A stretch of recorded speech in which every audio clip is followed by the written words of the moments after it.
first, live, local. This is Fox 12 Now.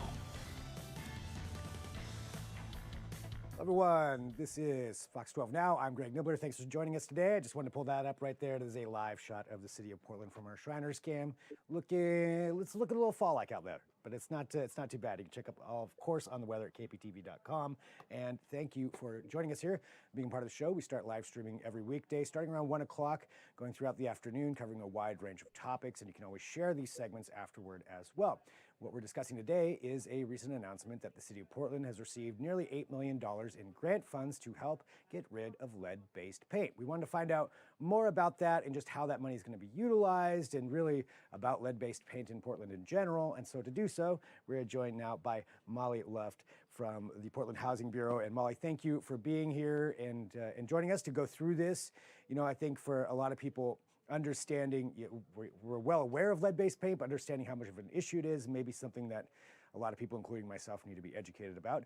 And we're going to get to that. But to start off, for an overview, would you mind just talking about the Portland Housing Bureau and just exactly what it is that organization does that you work for?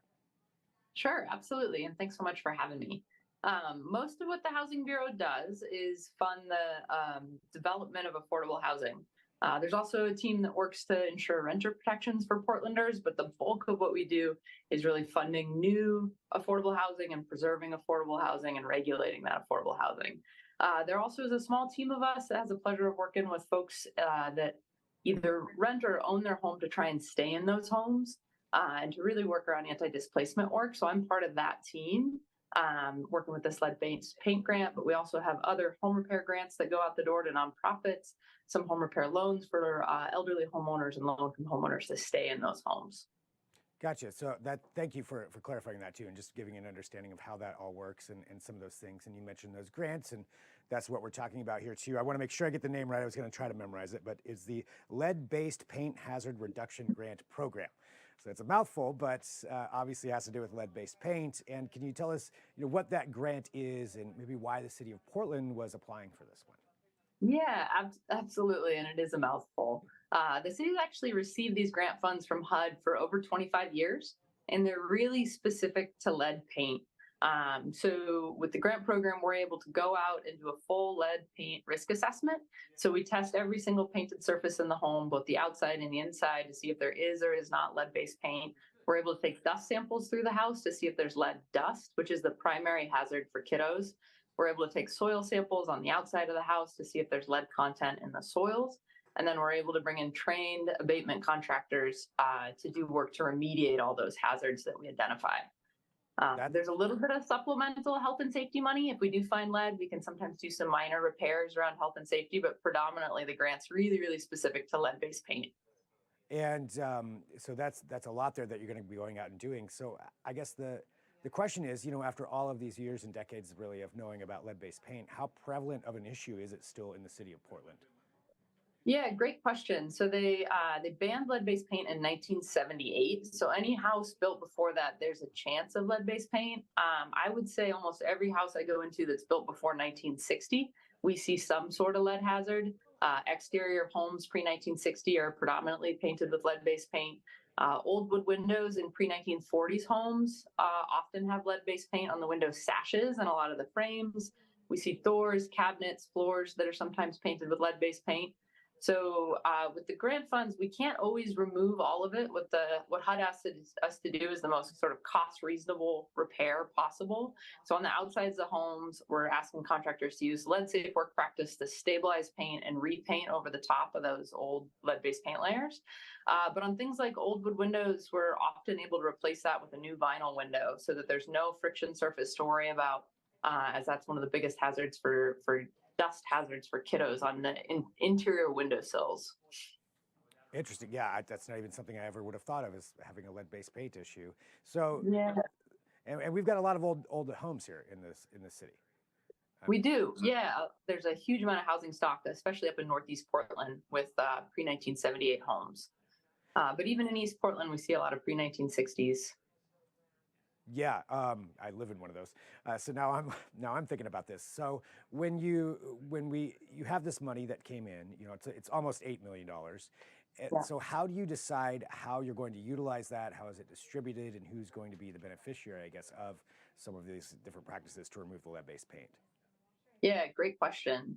So HUD's asked us to identify target zip codes to try and work in. And those zip codes were identified based on prevalence of older homes, prevalence of children under the age of 5, because those are the folks that are at highest risk of lead poisoning, and disadvantaged communities. So communities, communities of color. And so predominantly the areas we're looking to work in are up in St. John's, in the Coley neighborhood, and out in East Portland, but we will work citywide. Homes have to be built before 1978 to apply. Both renters and homeowners are eligible. There's an income qualification, so we work with folks that are at or below 80% of the median family income, and there's some charts on the website, on PHB's website, that can show what those income levels are. And then there has to be a child that either lives in the home or visits the home that's 5 or under. And we do prioritize homes where there's a kiddo with an elevated blood lead level. So if you've got a kid in your home that's been impacted by lead levels, those guys will move to the top of the list. And then households with kids under 5 bump right below that. And then homes with visiting kids come in next. So, so someone that meets those qualifications can apply for this, and then, so you will, just to understand what happens next. So they apply, say they're approved, someone comes out, does all of that testing, and then as far as the repairs or changes, is that funded through this grant?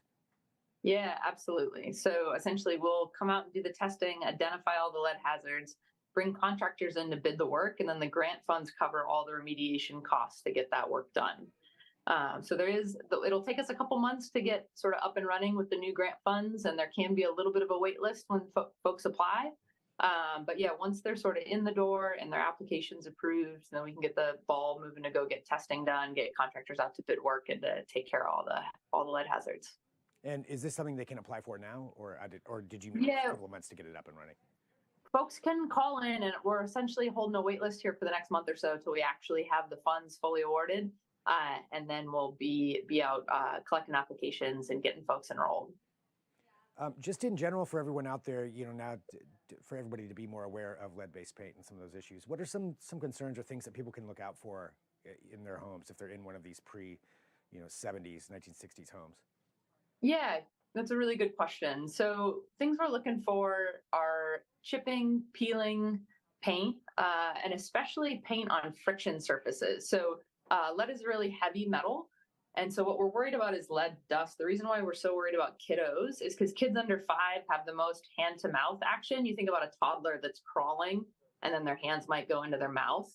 And so if you have a child's play area and there's an old wood window in that play area, and that old wood window opens and closes, and the window sash rubs against the window jamb, and there's microscopic dust that settles on the window sills, and it's a really heavy dust, so it might settle on the floor.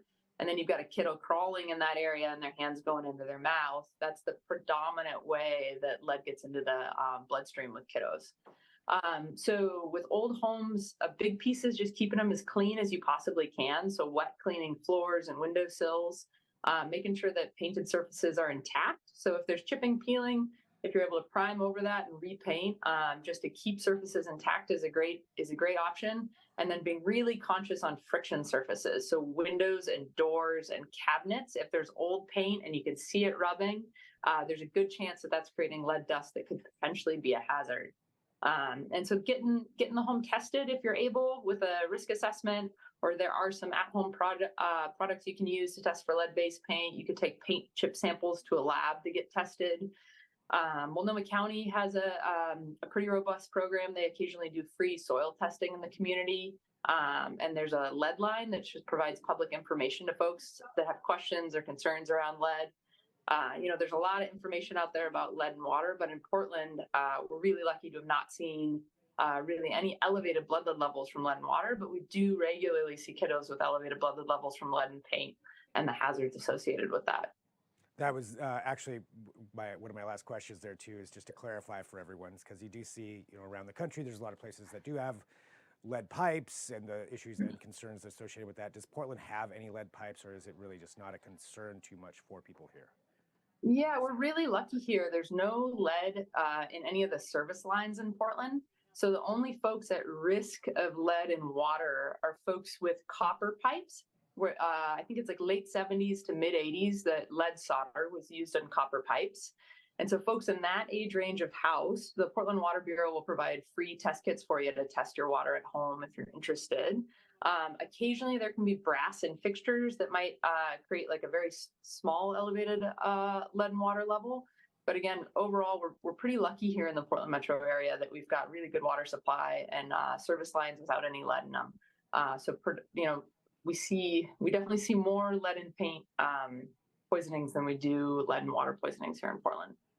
Well, Molly, thank you very much for joining us here to talk about this too and walk through all of it. Anything else that you think is important for people to know just about the grant? No, we're really excited to get the ball rolling. So again, it'll take us a couple months here to get going, but please call in with questions. We've got folks that are eager to help you get enrolled. If you live in an older home and you've got kids that either live in the house or visit and are worried about lead-based paint in your home. And what's the best place for them to go to do that, to either call in or go to the website? Yeah, call or go to the website. I'm trying to think of I can get you the intake number here. It is, That's okay, sorry, I threw that at you. Yeah. Well, if you search Portland Housing Bureau too, I'm sure that's going to have everything that's going to have, everything that people are going to need.